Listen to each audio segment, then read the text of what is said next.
বরিশাল মুক্তিযোদ্ধা পার্ক দিনের বেলায় এটি বিনোদনের কেন্দ্র হলেও রাত হলেই পাল্টে যায় এখানের চিত্র। একটু খেয়াল করলেই দেখা যাবে মুক্তিযোদ্ধা পার্কের সিকিউরিটির জন্য সিসি ক্যামেরা থাকলেও নেই কোনো সিসি ক্যামেরার সংযোগ। কেটে ফেলা হয়েছে প্রত্যেকটি সিসি ক্যামেরার সংযোগের তারগুলো। পার্কের দুই প্রান্তে নেই কোনো সীমানা, বরং সংযোগ রয়েছে দুপাশে দুটি বস্তি এলাকার। বিষয়টি ভাবনার। কেন কেটে ফেলা হয়েছে সিসি ক্যামেরার তারগুলো আর কেন দেওয়া হয়নি দুই পাশে বস্তি এলাকাতে সংযোগে বাধা? মুক্তিযোদ্ধা পার্কের পার্শ্ববর্তী বাসিন্দাদের কাছ থেকে জানা যায়, রাত হলেই এখানে হয়ে যায় মাদকের অভয় আশ্রম।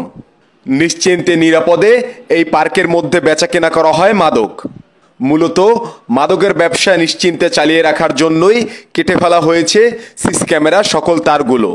স্থানীয় বাসিন্দাদের দাবি, এইসব মাদক ব্যবসায়ীদের কারণে তাদের ছোট্ট ছোট্ট বাচ্চাদের জীবনও চলে যাচ্ছে হুমকির দিকে।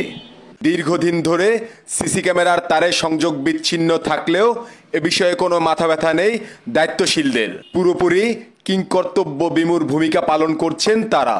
এ যেন শুধু সরকারি মাল দরিয়ামে ঢাল। বরিশালে এলো মোবাইলের জাদুকর আল আমিন হাওলাদার। আর নেই চিন্তা, টাচ ফাটলেই ডিসপ্লে চেঞ্জ করার দিন শেষ।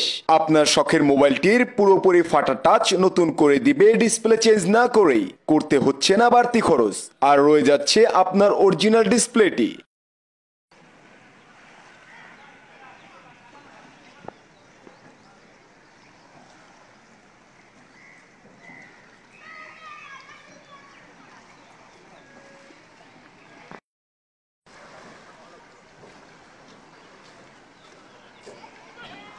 निकल भी निकल पाएंगे।